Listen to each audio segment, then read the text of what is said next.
Hey you rabbits, Head Hare Phoebe here from Warren Academy. It's a Sunday, so for us that means it's a Hare Snippet Sunday. I don't know if you've seen any other Hare Snippets, but on a Sunday I jump in my chair and I give a little snippet of myself.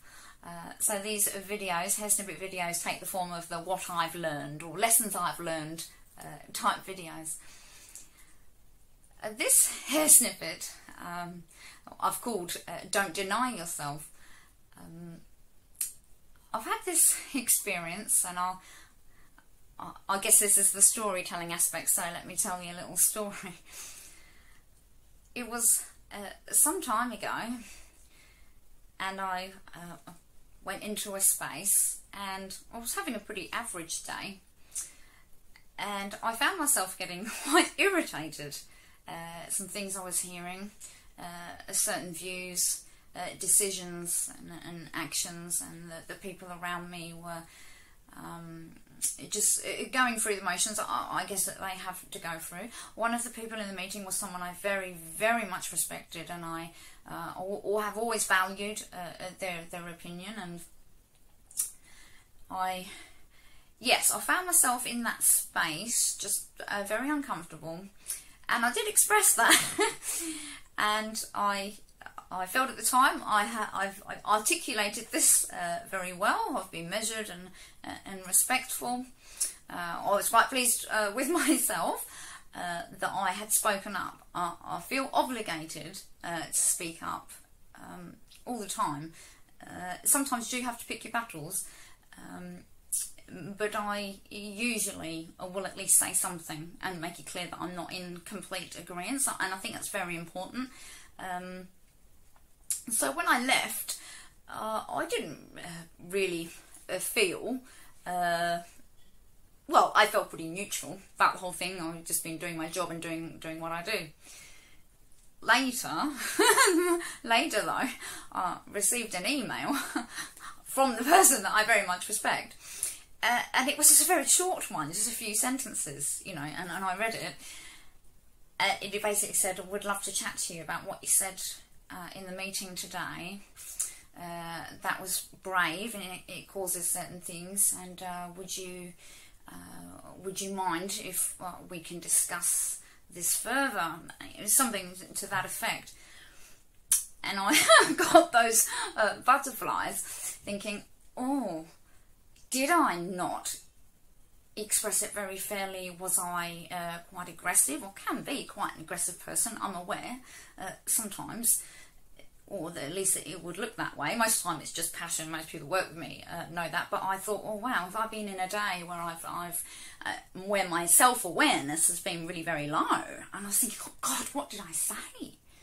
You know, you're going over in your mind, what bit could it be that this person's not unhappy with? They're clearly not happy with me, and I really respect this person, so I was feeling a little bit embarrassed, a little bit shameful, really quite nervous, and I wanted to do that and bury your head in the sand, and you know, I didn't want to speak to them, but I knew I had to, so I wanted to, but I didn't want to, really, so I did and I didn't.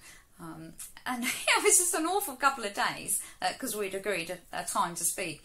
I'm tying myself in knots about this, because I did stand by what I said. It was more the fact that somebody else might have viewed me in a less than favourable light. Not that it's the most important thing to me to always be viewed a certain way. What people think of me is none of my business, I suppose. It's just that I really respected this person, so I was just having that general inner cringe. And then when we spoke, I was completely floored. Because that was all very positive. The person was just reaching out to say, well done. That was exactly what needed to be said. I'm in total agreement. I have a feeling everyone else was in agreement with you. You had voiced, I think, what a few other people in the room had felt, and what I myself have felt, and I just wanted to congratulate you and be really supportive, and that I support you, and if you would like to do X, Y and Z, if you'd like to talk about it, or what do you think, and you know, the conversation was in that field. So I realised when I got off the phone that we sometimes deny ourselves the very possibility that our instinct was right, that we were right to say what we said. We didn't do it badly. We did our job.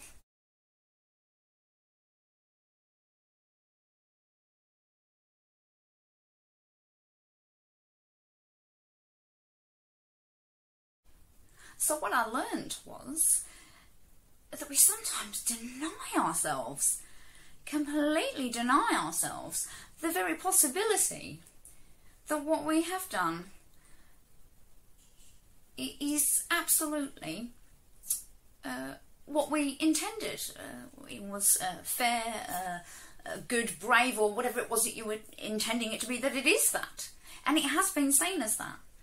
So perhaps the lesson for me was, at that point, that week, it probably was my lack of confidence on receiving that email that tied me in knots for a few days. So I think my lesson is sometimes you really have to stand by what you say and do, and be very open to the possibility that everyone else around you might be doing that too.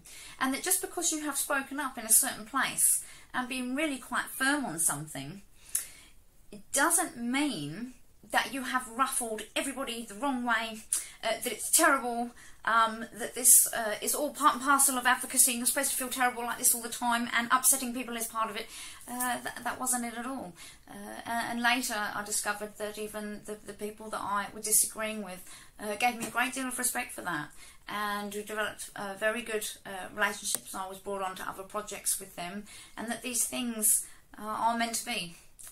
So we shouldn't deny ourselves our little piece of reward there in knowing that we've done the right thing. Because I think I did know I had done the right thing, but in certain days we don't have as much confidence and we lose that. So lesson today, don't lose sight of your instinct and your confidence in what you do, because if you really do have it there, it will be seen, and it's very unusual for that to be taken the wrong way or to go the wrong way.